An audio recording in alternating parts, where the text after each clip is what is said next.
Notes for section 1.4 day 2, solving absolute value equations. Extraneous solutions sometimes pop up. An extraneous solution is an apparent solution that must be rejected because it does not satisfy the original equation. All right, so we are going to deal with extraneous solutions, but first, before we tackle that, let's look at solving equations with two absolute values. So for the first one, we're going to have ax plus b is equal to cx plus d in order to solve this. So just like from yesterday's lesson, we just take away the absolute values and make them equal, and then solve it.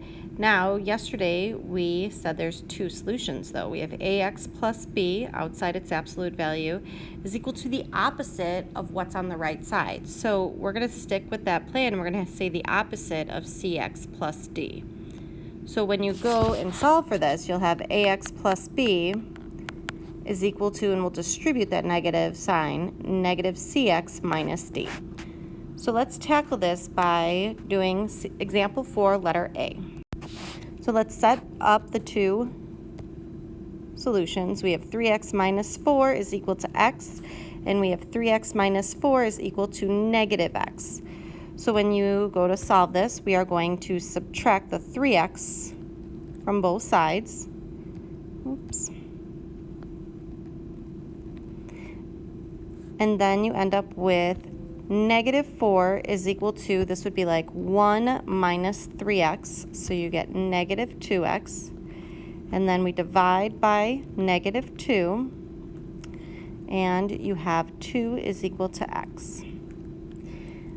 We're going to do the same steps on this right side. We go subtracting 3x from both sides of this equation. And we have negative 4 is equal to negative 1 minus 3. We get negative 4x.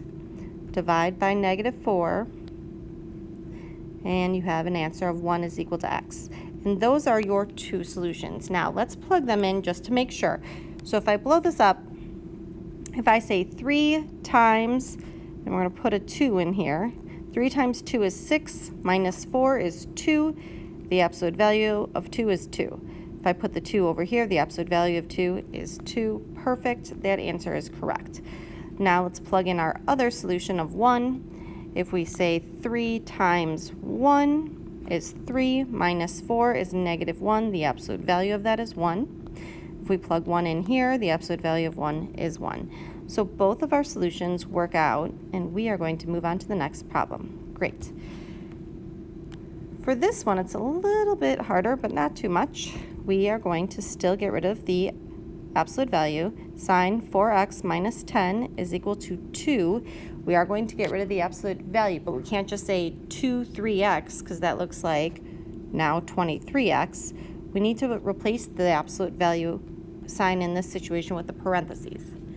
So now on the left side, we have 4x minus 10 is equal to, distribute that, 6x plus 2. Now to solve, I'm going to subtract 4x from both sides. And we have negative 10 is equal to 2x plus 2.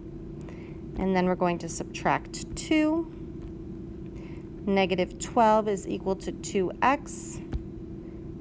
Divide by 2. And we have negative 6 is equal to x. That's your first solution. Over here, we do 4x minus 10 is equal to, we're going to keep the 2 the same because technically that's not inside the absolute value sign. We are going to then multiply and take the opposite of what's inside the absolute value sign. So it's negative. If you want to put a 1 here, I'm going to put it in green because you don't have to write that. Go for it. So then we have 3x plus 1. And those are the two parenthesis signs.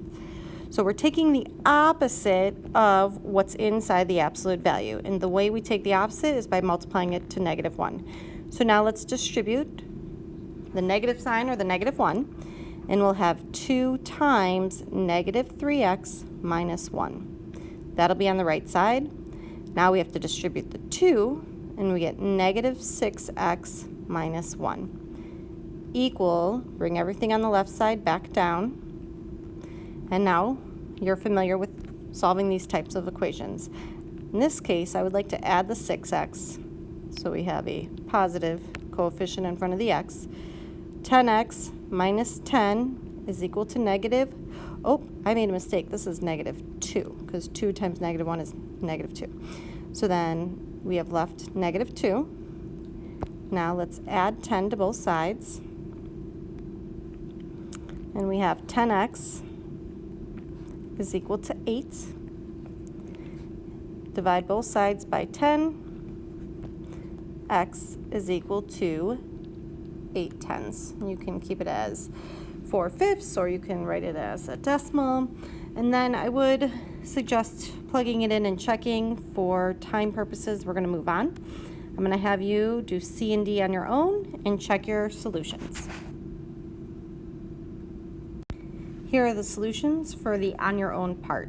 For letter C, you have x is equal to 7 and negative 3. For letter D, you should have gotten x is equal to 17 and 7/5 or 1 and 4 tenths. Okay, so we're still doing the same situations, but we really need to make sure we check these when we get our solutions. So we have x plus 5 is equal to x plus 11, and we have x plus 5 is equal to negative x plus 11 in parentheses. So we'll tackle the one on the left. We are going to subtract x,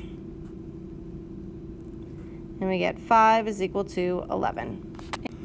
Last time I checked, 5 is not equal to 11. So in this case, we come up with saying that this is not going to work, and we can cross this out. Now we're not going to say that there's no solution, because we still have this as a possible solution on this side. So first, before we say that we're done, let's solve for x over here. X plus 5 is equal to negative x minus 11. I'm going to add the x to both sides. So now I have 2x plus 5 is equal to negative 11. Then I'm going to subtract 5 from both sides. And I have 2x is equal to negative 16. Divide by 2. X is equal to negative 8. And that seems to be a good solution, but let's check it out. So if I plug it back in, if I throw in negative 8 here, negative 8 plus 5, take the absolute value of that. Let's move. There you go. So we have negative 3. Absolute value of negative 3 is 3. Well, let's see what happens on the other side. Does that equal negative 8 plus 11? Well, negative 8 plus 11 is 3. The absolute value of 3 is 3. So we do have a good solution.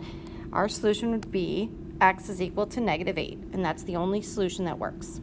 I would like you to pause the video, do G and H on your own. Once you're done, unpause the video and check your work. Here's my work for letter G and H. For G, you have two solutions, x is equal to 1 and 1/2.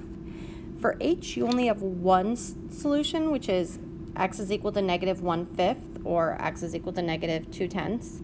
The reason why is because you came up with an extraneous solution here, so there's only one solution. And when I check them, all of my solutions, they do work out. That concludes your notes for 1.4 day 2.